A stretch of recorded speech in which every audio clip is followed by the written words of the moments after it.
Hello everyone, this is the new episode of your absolute favorite radio video show, Deep Divers. I am Mark, talking to you from the south of Belgium, from the picturesque region of Wallonia. And co-hosting with me is, of course, my very dear friend Natalie from the land of Baden-Württemberg. Yeah, in the south of Germany, I'm just melting away. So, in spite of your melting condition, we can be said to be our listeners and viewers' favorite dauntless deep divers duo. Wow. Very well said. Yeah, what is our topic today, Yvonne? So our topic today is a very interesting one. So you might have already noticed that we always go about big topics. That's our trend. And our big topic of today is the science. No, sorry, it's the other way around. I'm correcting myself. The religion of science. So a word of introduction is in order, I think, because to some of our listeners, that title might sound like an oxymoron. Because how could science be a religion, right? Since we have been presented with the overall concept that these two areas of human life are polar opposites to one another, and that they are based on two entirely different approaches to reality. Because the way it was presented to us, and fundamentally, I believe this is actually totally valid. So, in principle, religion is supposed to be primarily based on faith, embracing concepts that are unproven, embracing concepts that are basically beliefs that cannot be questioned. Meaning that even if facts seem to contradict the beliefs that are at the core of religion, beliefs are still overriding facts. They are deemed more important, more crucial, more essential than facts. And you cannot question those beliefs. Science is supposed to be the exact opposite of that. Science is supposed to be based on, not on beliefs, but on open-minded investigation. Meaning that you observe phenomena. And from your observations, you do your best efforts to formulate theories. Theories that are an attempt to provide an explanation for the variety of phenomena that you are observing. And a very important condition of the scientific approach, a very important characteristic, is that if empirical evidence, which is a fancy expression for facts, if observed facts are actually at odds with your theory and contradict your theory, at a certain moment, there will come a point where you will come to the conclusion that your theory is invalid because it is in opposition with facts, observable facts.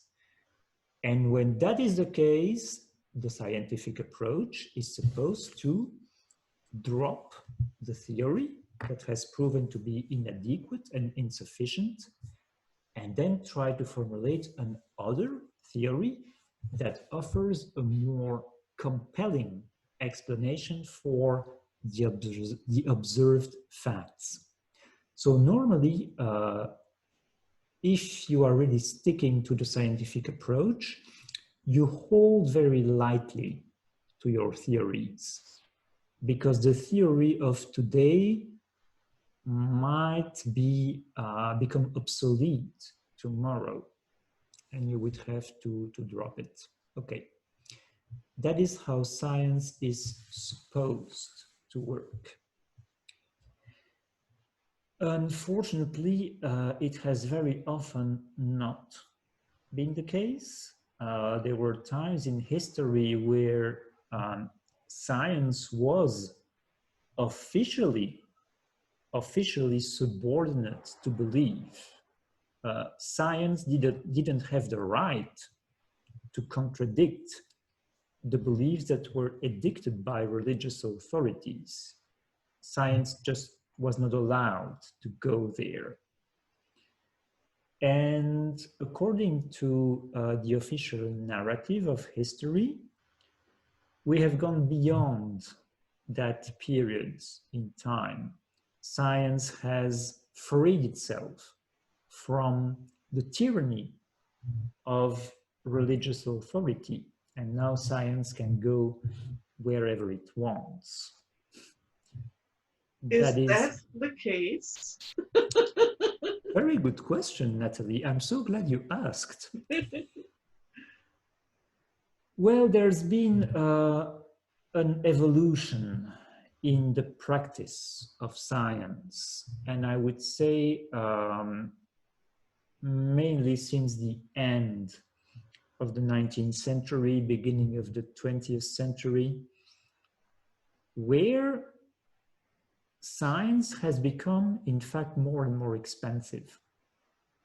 Scientific research has been made more and more expensive because it requires access to scientific equipment that is more and more expensive to manufacture and produce.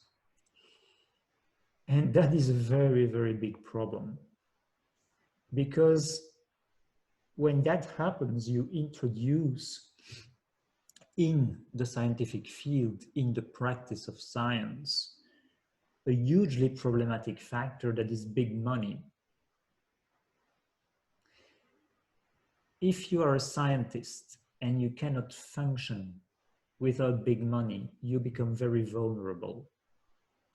You become dependent on your ability to access substantial funds in order to conduct your research.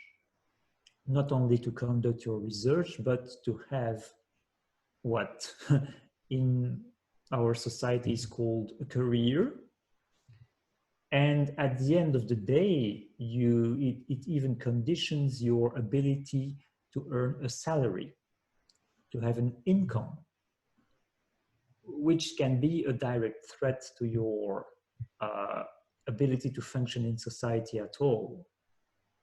Yeah. So what we see has been introduced here is financial leverage. And who is able to use financial leverage? Well, it's not rocket science. That part, that's really it's really the good moment to use that expression. It's not rocket science. It's the people who control the largest amounts of money. Yeah, it is the money, and it is not rocket science, but relationships also. You have to have the connections. If you are cast out of the university where you are supposed to teach or stuff like that, while people are studying in university, they are forced already to make connections, because your connections make sure you will have an income, and also that you have the status, that you are seen as somebody who will have the funding and also have the influence. Because as science is the new religion, it is really important that you are an authority in where you are in the whole system. And from people I know who have been real geniuses but have not been able to make these connections, because very often you have this nerdy person who's really, really intelligent, but doesn't function very well when it comes to relationships. You are not able to have the connections to the influential people who then will, yeah, bring you into a position where you will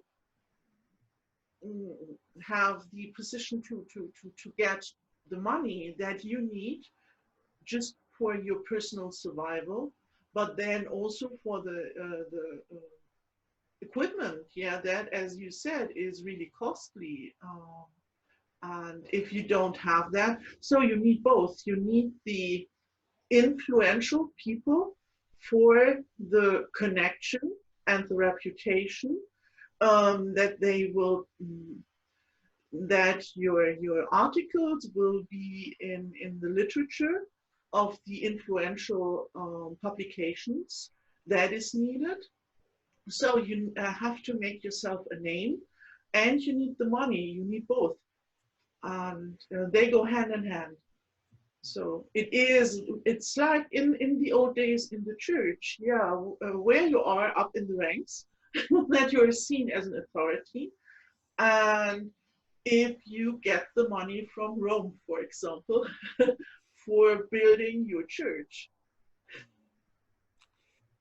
So you have used, you have said, science is the new religion. And I find that to be a very important sentence. And I would like us to explore that in a more detailed, way, and an articulate way. I agree with that statement. And what that means, in my opinion, among other things, is that nowadays, especially in the current crisis situation that we are living through, science is presented to us as the ultimate authority on what is real and what isn't. And we have heard that a lot these last few months. Listen to science. Trust the experts. Like it's always the same mechanism. Like we were supposed to trust priests because they are the ones who know. Your own individual experience as an assessment of reality doesn't matter. It has no validity. It is the experts who know, and they are going to tell you what is real and what isn't. Now, we have observed a really interesting phenomenon these last few months, is that when the experts were debunking the official version of things and claiming that that official version of things was bogus, all of a sudden these experts were vilified. They were smeared. They were not to be listened to anymore, or they were just ignored. And it was just the good experts, the right experts, that were supposed to be listened to. And who were the right experts? The ones who were allowed on TV sets, basically. Can anyone use the word propaganda here? Yeah, here we go. Yeah, it is. It is. And it was really, we could observe how doctors dare to speak up on YouTube, for example, and they have been banned on YouTube. And if you shared their articles and their videos, you shared them on Facebook, you've been punished, yeah, for doing that, and for simply giving another point of view. That is what I find really, really dangerous, is if you are punished for simply speaking out loud another opinion or for sharing another point of view. And that is what has been taking place over the last few months worldwide. Yeah. And And that's so, scary. yeah, yeah. And one of the things that we see here, and it's not new, it's nothing new, it's just becoming very visible in the current situation, is that dissident scientists are being branded as heretics. And it's not like in the Middle Ages, they're not burned at the stake anymore. They are just cast out. They are just either ignored or attacked, and most importantly, defunded, so that they are being rendered impotent. No need to burn them at the stake, you know? But going back to the core of this claim that science is the new religion, we might ask the question, how is that possible? How did that happen? What happened to the promise of science to free human thought from the constraints, from the chains of enforced beliefs? Well, for the last few millennia, religion has been used as the primary control system over humanity. And if you trace religion back to its source, you find the gods. You find the greatest control freaks of the universe. As human beings, we have been macerating, marinating in that environment, that energetic environment of religion for several millennia. It's been imprinted into the DNA. And that blueprint and imprint, even though Western societies have become apparently very secular, very independent from religion, that blueprint is still incredibly present. And it is permeating all kinds of institutions and fields of areas of human society.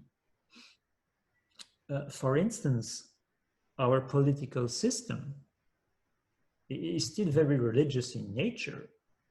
How many people vote for a candidate, especially in countries that have presidents? How many people vote to elect a president waiting for that individual to save them, to be their messiah, the one who is going to solve the problems of society? How many people believe, less and less admittedly, but if we go a little bit back in the past, how many people were blindly believing anything their favorite political party would say, without trying to check at all whether that was real or not, or whether there could be alternate viewpoints? Political parties function very much like churches. Well, nowadays it's more like businesses, in fact, but a little while ago, they were still very much functioning like churches. So that religious attitude is still very present. And you just have to have a look on social media at the discussions people have and how incredibly intolerant they can be of other people's perspective on basically anything at all. And mostly you only see two positions. If it comes to a political system or if it comes to science. There's just yes or no, left or right. You only have those two positions that are fighting each other. And that is something I see as totally not congruent with science, because science doesn't have just this point of view or this point of view. It tries to look from all angles, and we don't have that. I think we never came to the point, or the average person never came to this point in their evolution where they recognize there is more than just left or right, warm or cold, black or white, where there are many different angles to look at a subject. And this is, for me, the real spirit of science is, I don't want to be wrong, and I don't like it if you prove me to be wrong, but there is this short moment where I don't feel good with myself. If you tell me something and I have to admit, okay, I've been wrong, there is this short moment where I feel uncomfortable. I think that is called ego. Oh, no.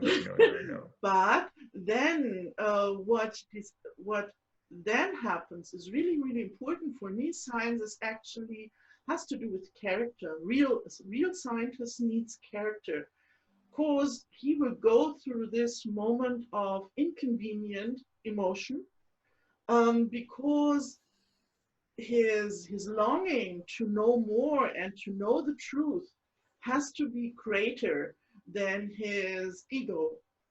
And so actually what is happening in this moment where I might feel a little bit dumb, when you prove me wrong, this might feel as if I'm a little bit stupid, but actually this moment is the moment where my consciousness expands. And that is proving that I'm not stupid, because I allow your different point of view to widen my horizon and to expand my consciousness.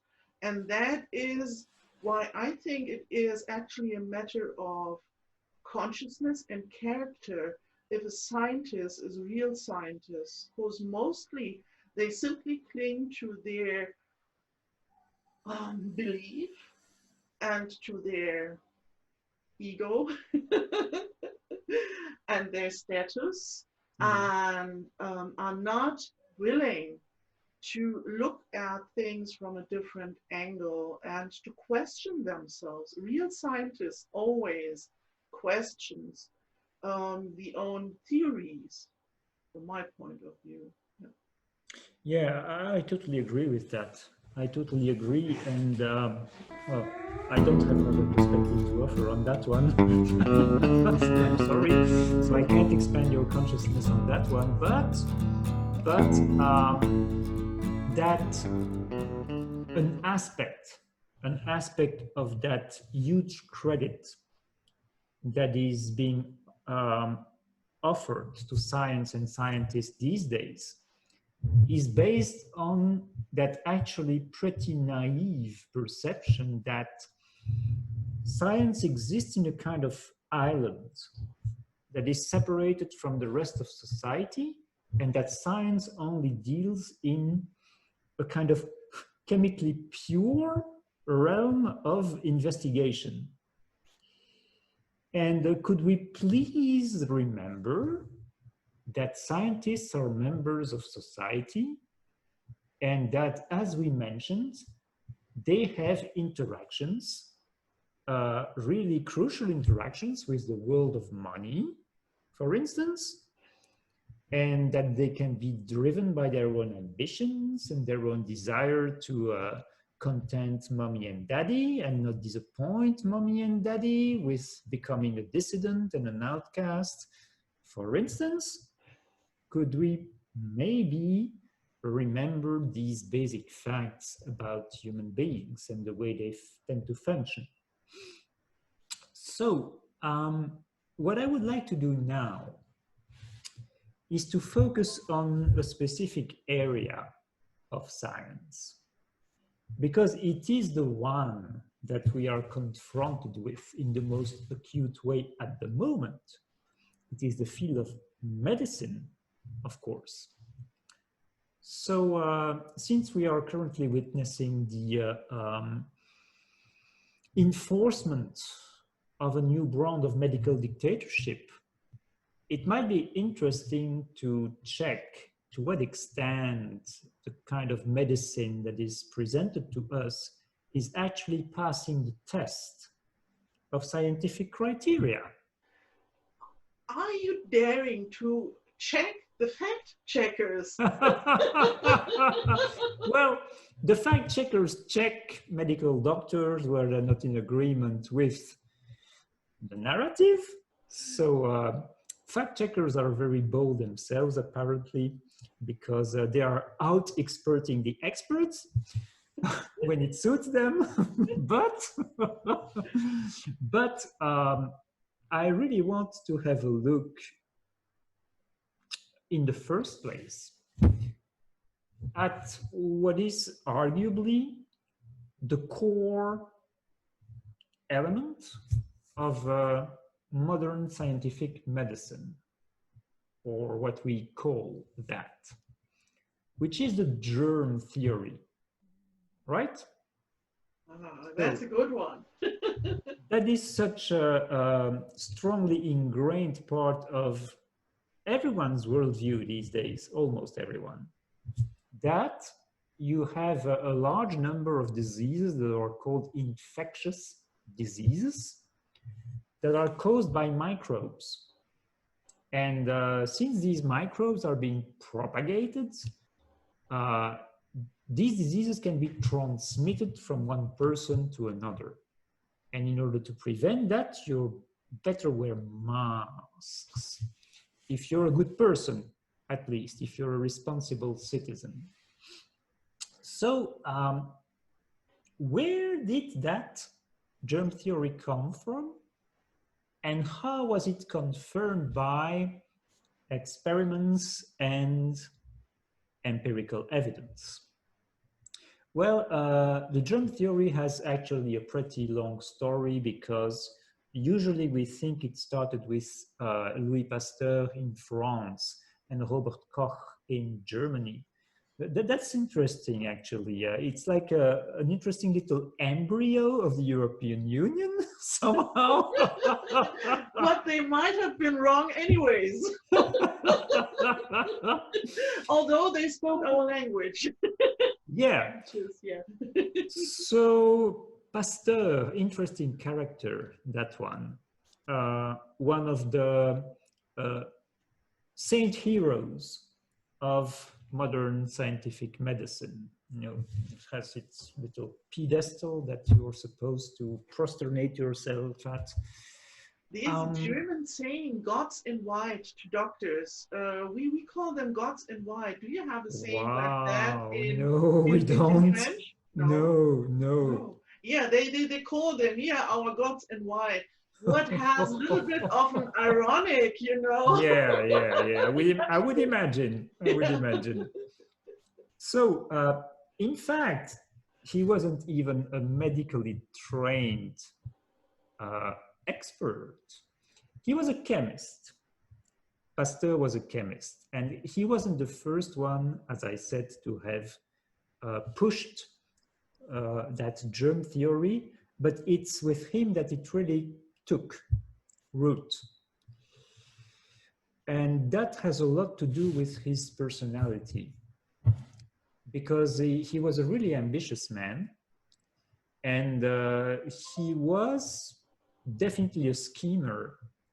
He had the right mindset and skills and attitude to push himself and to court authorities in a way that they would listen to him. So he was well in court.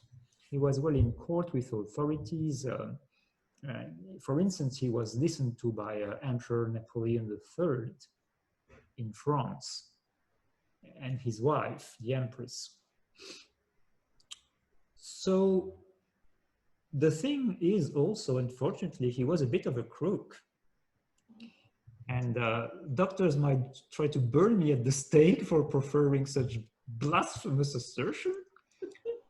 But the fact is, Pasteur was holding notes for his experiments as any scientist should do, but he was also writing a private journal, a diary. And upon his deathbed, he had edicted a kind of strange decree that was in his testament that his inheritors were specifically forbidden to publish his diary, which of course could have been very interesting to many people. The great Pasteur, you know, the private thoughts of such a giant of modern science, who wouldn't be interested in sharing those lofty considerations? And it's only several generations after his death that said diary was finally published. And lo and behold, it appeared that the man was actually falsifying his own experiments. Wow. Ouch. And you've probably never come across any big media campaign to actually divulge that inconvenient truth.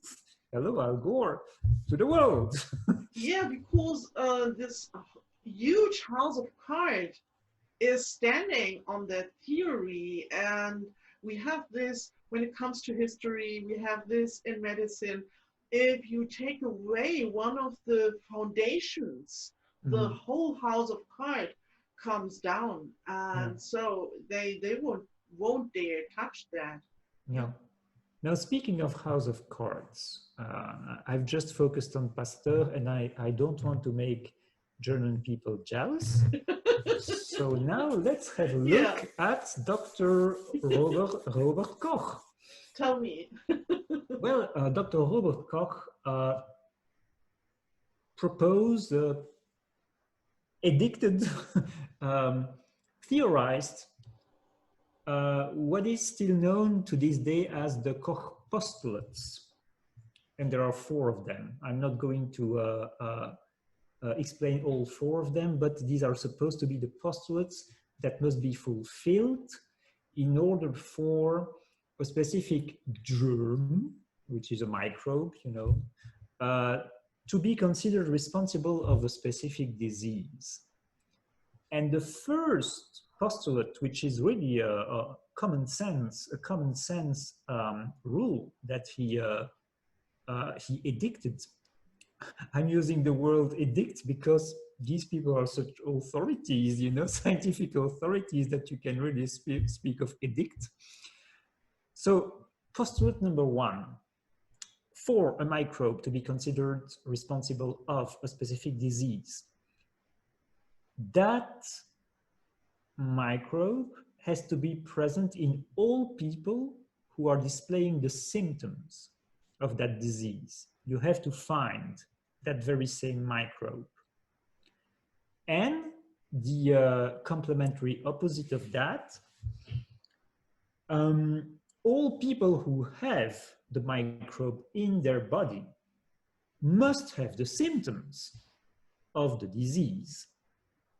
That's common sense, right? Oh, wait.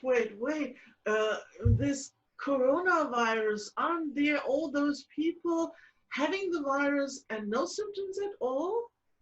They're just me asking, stupid little... Yeah, they're the asymptomatic carriers.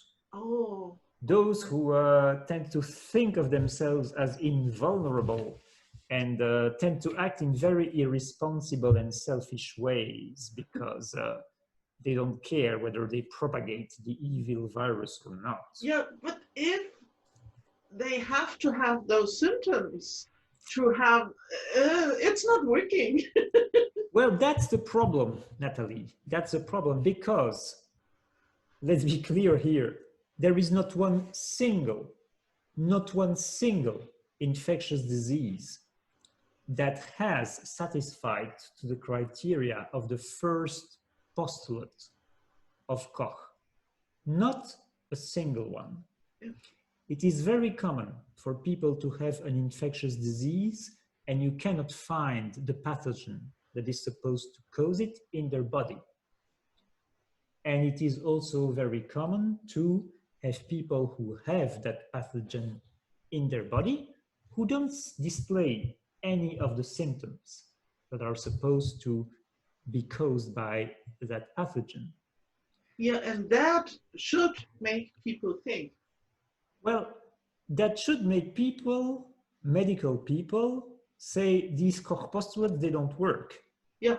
We should get rid of them. Yeah.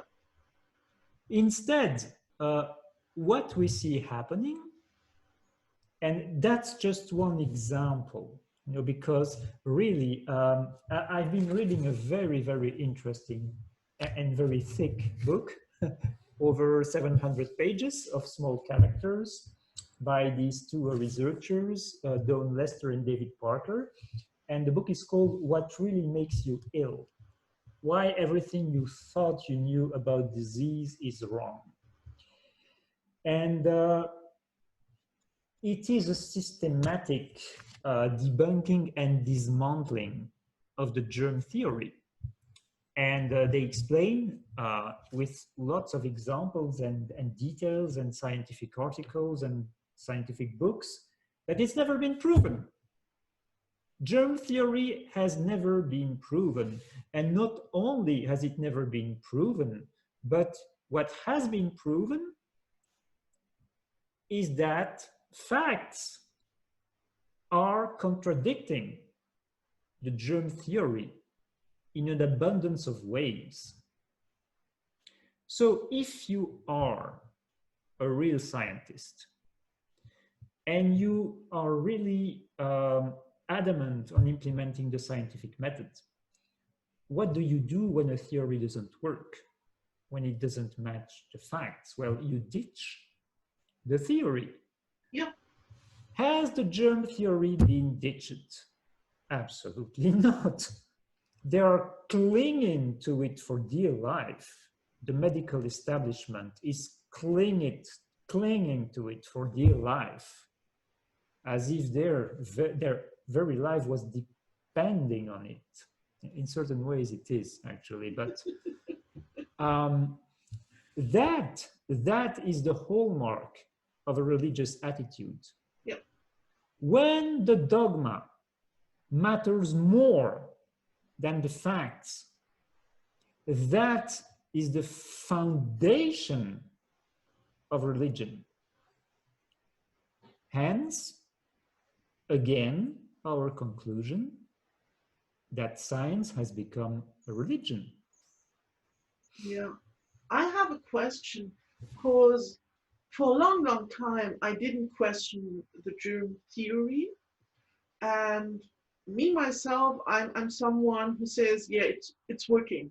I'm more about the practical side of life than about theories, as I tend to do what is working and then think about why might it work, and yeah, then I try to make up a theory.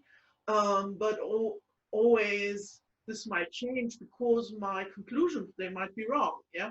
And what I have seen is that actually some illnesses seem to be contagious.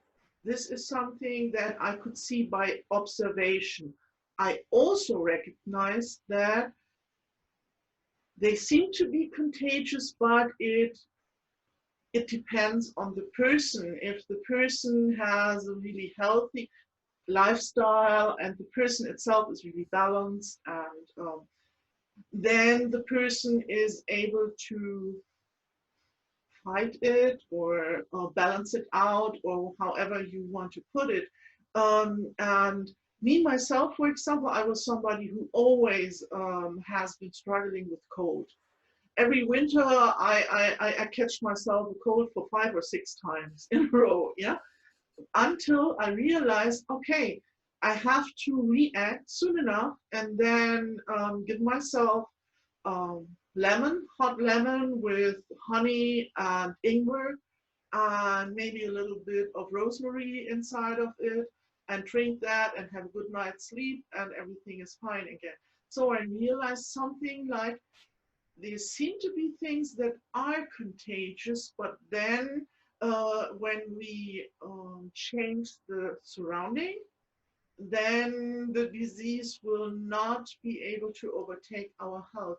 So why are things contagious if the germ theory isn't working? Do they explain this in this book?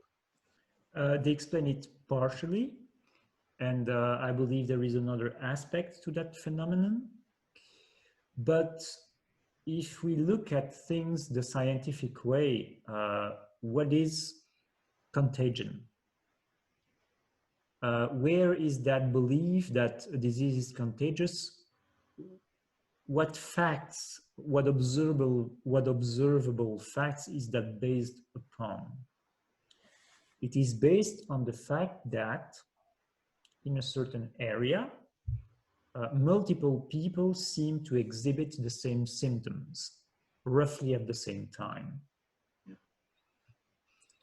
And I don't know who gave that example anymore, but someone said or wrote actually. Someone wrote, okay, if you find a pod of dolphins in the ocean and they're all becoming sick and they're all exhibiting the same symptoms, what is going to be your first reaction, your first spontaneous reaction? Are you going to extract biological samples from them?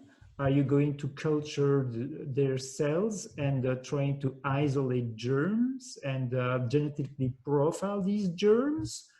Or are you trying to look whether there has been a contamination in that area of the ocean where they live? Yeah. What's going to be your... Yeah. And so a lot of times it would be very interesting, instead of trying to eradicate germs, to look for environmental pollution in an area where many people become sick at the same time and are exhibiting the same symptoms.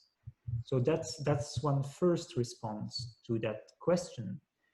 And it is indeed the fact that there is a whole number of diseases that seem to be much more prevalent in winter than in summer. And what could be the reason for that? Well, yeah, I'm not out in the sunlight and I don't have fresh food with a lot of vitamins in it. And that is the reason why when I get myself some, a good lemon with honey, I'm assisting my body to, have all he needs and a little bit of rest so he can do his work and get along with whatever I have inside of me. Yeah. And a very interesting aspect of these diseases that are deemed to be infectious is that usually you lost appetite when you have these diseases. So why is the body shutting down your appetite? Well, maybe because it wants you to stop eating. And why would the body want you to stop eating? Maybe so that, and that is scientifically proven, so that it can enter a detoxing process and expels toxins. And why does it want to expel toxins? Well, maybe the toxins caused the disease in the first place because the body was somehow poisoned. And a lot of your body police is actually sitting in your digestive system. And so if your digestive system has to somehow work properly to get rid of those toxins, It doesn't want to bother with your, I don't know, last bowl of pasta or pizza or whatever it might have been, yeah. Not get just distracted with Yeah. really stuff that it doesn't need, yeah, at the Yeah. moment. And the part about sunlight is also very important because we know that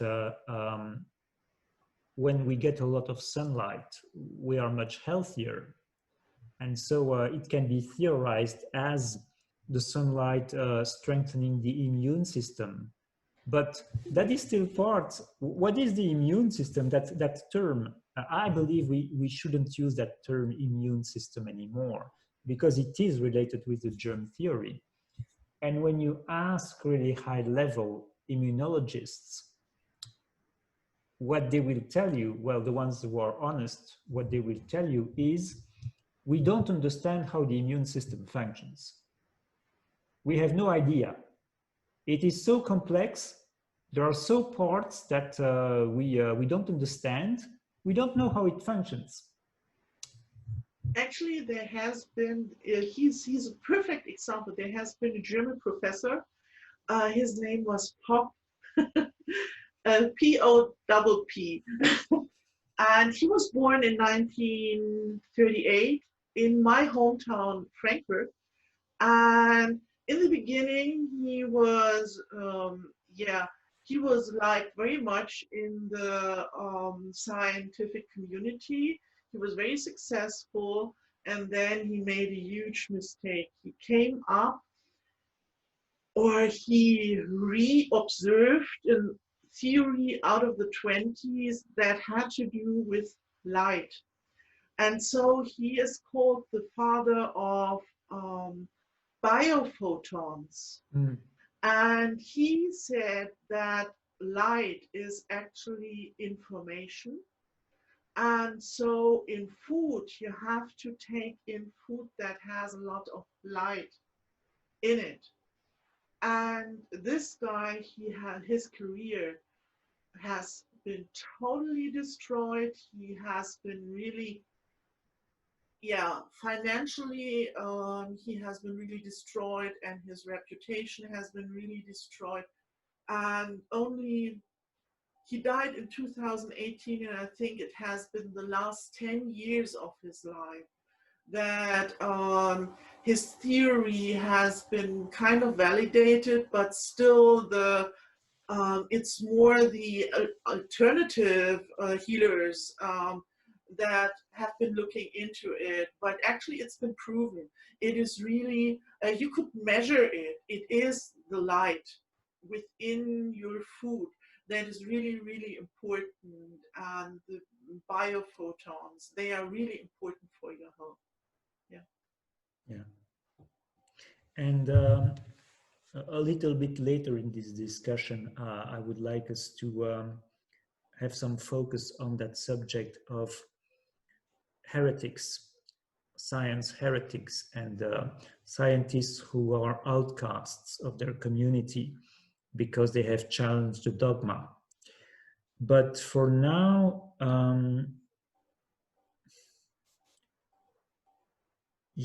I would like us to continue on that subject of infection and infectious diseases. How are they being propagated? Another interesting aspect that they mention in the book is what about childhood diseases? What about the measles? What about all these rubella? All these diseases that seem to propagate themselves amongst children. May I again interrupt? Just because I don't know what you want to tell us, just I will come from the practical observer point of view. As being a mother myself, and many mothers, they agree that children need those ailments because they always show up when a child goes through some evolutionary process. They show up at a special point of evolution, and this, from my point of view, doesn't stop when you are an adult. Because me, myself, when I get ill, that's normally a point when my physics tells me, okay, you have to lay down and think about what you've done wrong, little girl. There is an evolutionary process getting along with those ailments. And yeah, this is just, yeah, I'm curious, coming from a totally different angle, what you will add to that. Well, I agree with what you said. And it is, I believe, connected with what they are saying, even though they don't see the connection. um, it is when we are going through a transformation phase, what one of the things that are going to happen is that our body is going to shed toxins, typically, because it needs to make room for a new reality, a new perception of the world. And many of these toxins are actually associated with old beliefs that won't serve us anymore. So that's one of the reasons that we shed them. What they say, and it's actually connected with what we say here, is that, look, there is one thing that nowadays the vast majority of children go through at the exact same time, and it's vaccinations. They all get their vaccines at the same specific times in their life because there is an official calendar. And that is precisely the only thing that medical students learn during their 7 or 9 years curriculum. It's the only thing they learn about vaccines. It's the calendar, because the rest apparently doesn't have any kind of interest.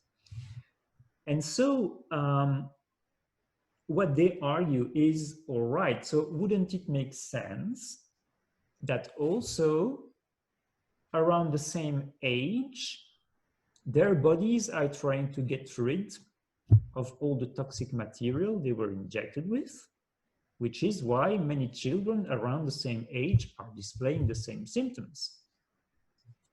So it is actually the same phenomenon, but observed through two different angles. And that is what real science is. And that was the reason why I wanted to jump in before you show your explanation, because real science is always looking from different angles and then tries to find out, okay, what is contradicting itself and what might actually fit. Yeah. So yeah, I love that.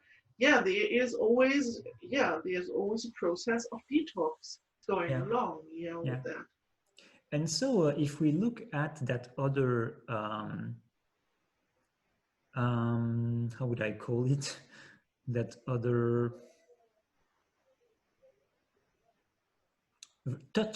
really touchy subject of vaccines, which is another of the cornerstones of what we are told is modern scientific medicine, vaccines.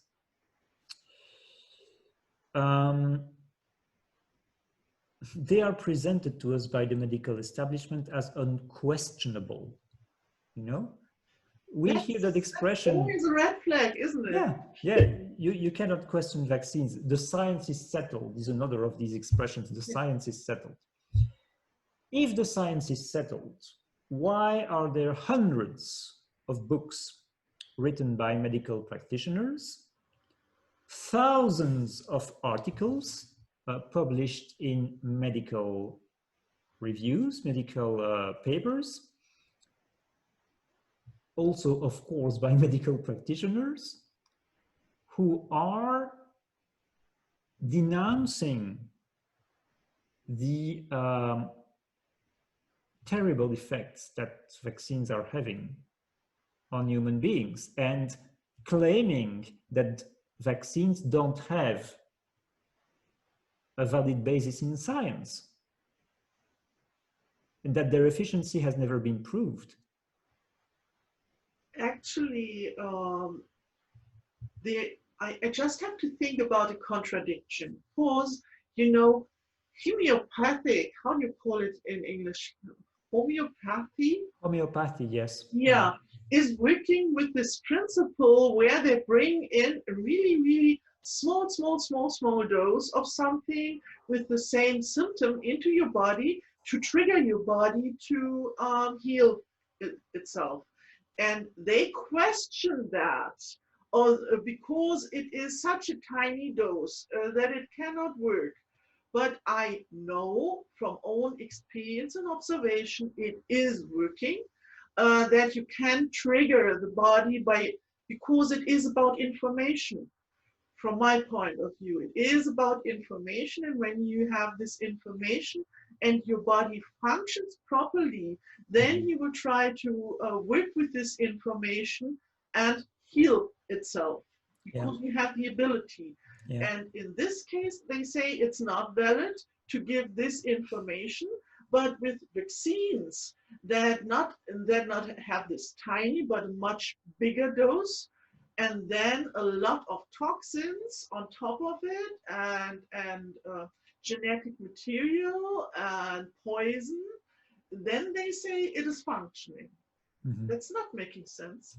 No, no, but here you are touching another very important aspect of this whole discussion, which is the energetic aspect of diseases and of healing, which modern scientific medicine is in complete denial of. Because, why is it in denial of that? Because it is so controlled. It is so controlled. I would say that, okay, this really needs some development. Religion used to be the main tool of control.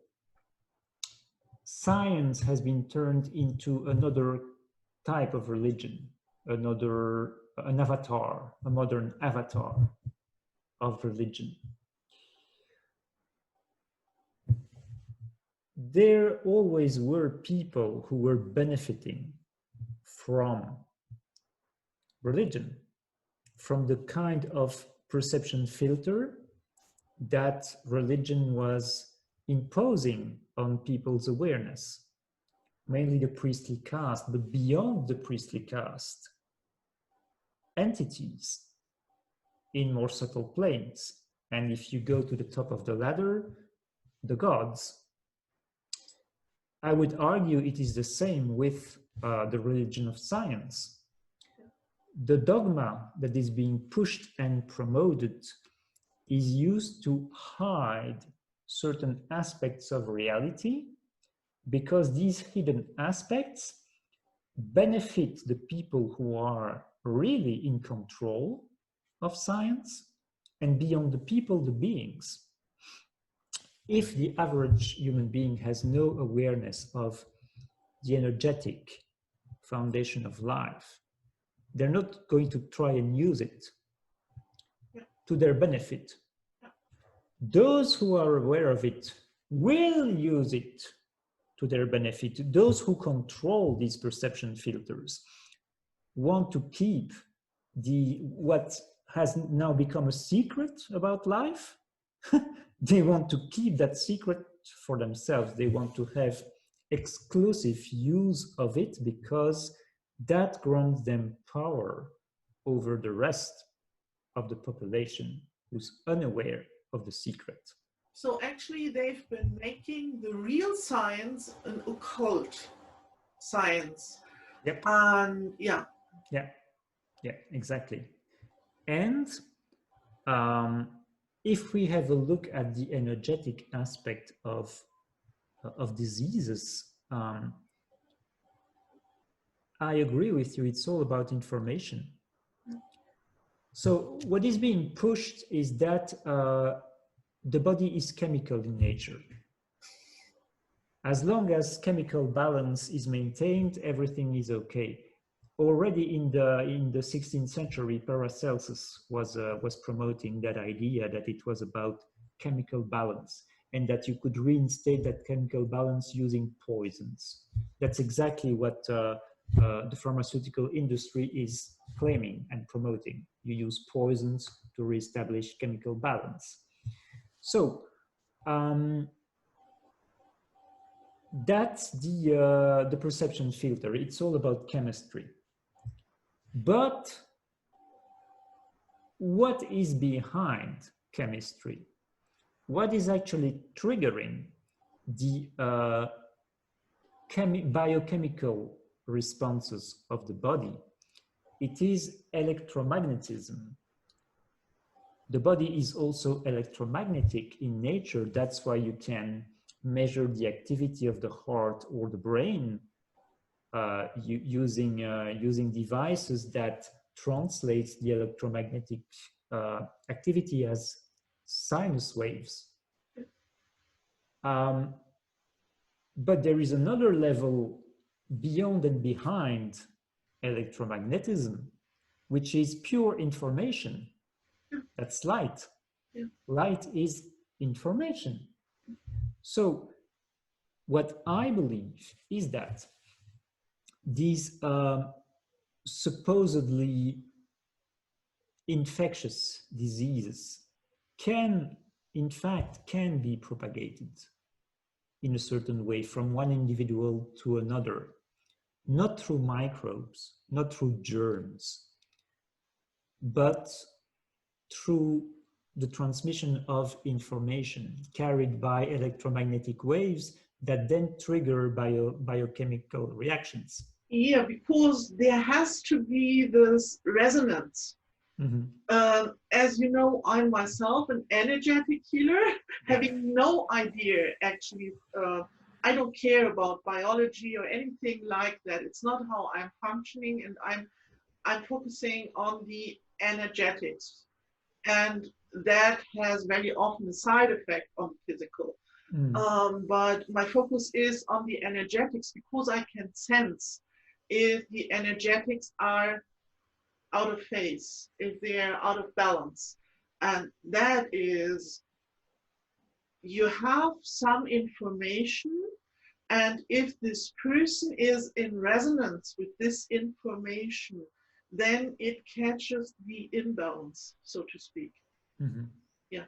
Yeah, yeah. And often I believe that the information is being transmitted because the person who catches the disease actually needs that information to rebalance themselves. Because this is another thing. Very often we are taught that pain is a bad thing. And we are indoctrinated that we have to suppress pain.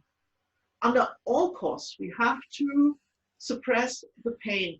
And actually, I totally dislike pain, but I came to the conclusion just by observation and being sensitive, energetically sensitive, that pain actually is the messenger.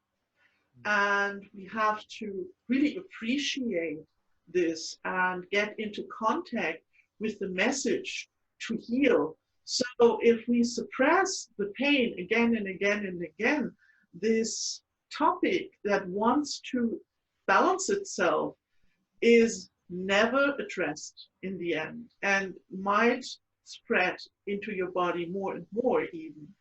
And yeah, then you have the painkiller on top of it with all the poisoning. And yeah, you're getting out of balance more and more. Yeah. Now, I want to go back. Sorry. No, not at all. Not at all. It's we are going exactly where we need to go. Okay. So there is no distraction at all. There are explorations. Okay. On that subject of science being controlled by the people who benefit from that control. Going back to the germ theory, it is really no wonder that this theory has been embraced with so much enthusiasm by governments, by political authorities, because it is so useful to them. And I believe that what we are going through now is such a fantastic demonstration of that. How utterly convenient, if you want to assert and maintain and strengthen control over a population, how utterly convenient is that germ theory? Fantastic. It is a fantastic vehicle for tyranny. Wonderful, amazing. So today we are really getting at the extreme, the ultimate development of that. But I would go as far as saying that it's been that way from the very beginning, because mandatory vaccination was actually introduced in England in the 19th century. Can you imagine that? And by the way, every time they were vaccinating, there was an increase in the disease that the vaccine was supposed to prevent. Of course. Which is why people finally rebelled big way against mandatory vaccination, and they had to abandon that. They had to give it up because people were getting really seriously pissed off. So it is a fantastic tool of social control, that germ theory, which is one of the reasons why it has become germ dogma. The authorities really encourage that very much. Now, to look at how medical science evolved in the early 20th century. Well, again, we have the Germans to thank for that. You know, Germans invented modern medical science, which is laboratory medicine. Medicine that is being developed through experiments performed in laboratories. And that has spread all over through the Western world. I'm going to explain how in a moment. But there is a fundamental problem with that approach. Two fundamental problems. Problem number one is that when you are in a lab and you are making experiments on cell cultures, nowadays it's not even cell cultures anymore, it's more and more molecules. You are experimenting on molecules. There is a tiny little problem with that. There's no life, no real life taking place. Number one, you are observing something that has been extracted from its natural ecosystem, which happens to be the body. So you are taking something out of its ecosystem, you are completely isolating it, then you are exposing it to whatever substance you want to expose it to, and you're drawing conclusions from that. So that is really the reductionist approach and the fragmenting approach of life. You don't consider systems, you only consider tiny parts and drawing conclusions from that. Yeah, they would argue that they are eliminating all influences that could somehow intervene with their experiment. But that is actually the mindset that is behind it, total control. Mm-hmm. And really being obsessed with, I just take a tiny, tiny little piece and I will totally control that. And then I'm ruling the universe. I'm ruling the universe.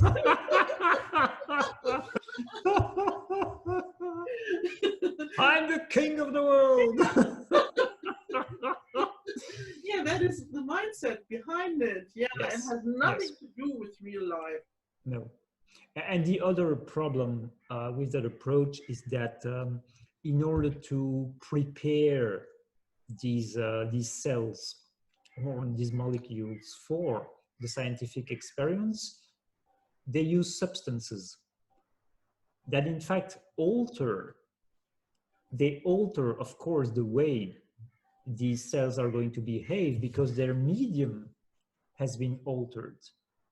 Their environment has been completely altered and is now impregnated by chemical substances. So you really cannot draw valid conclusions from that kind of approach because it is totally ignoring really major factors of how systems work in nature. Dear ones, this episode got much longer than we intended, and we could have talked for hours and hours. So we decided to split it into two parts to make it easier for you to contemplate for yourself and to digest what we have shared with you. And so we wanted to give you a little bit time and space for this process, and we hope you dive deep with us into the second part of the religion of science. Stay tuned.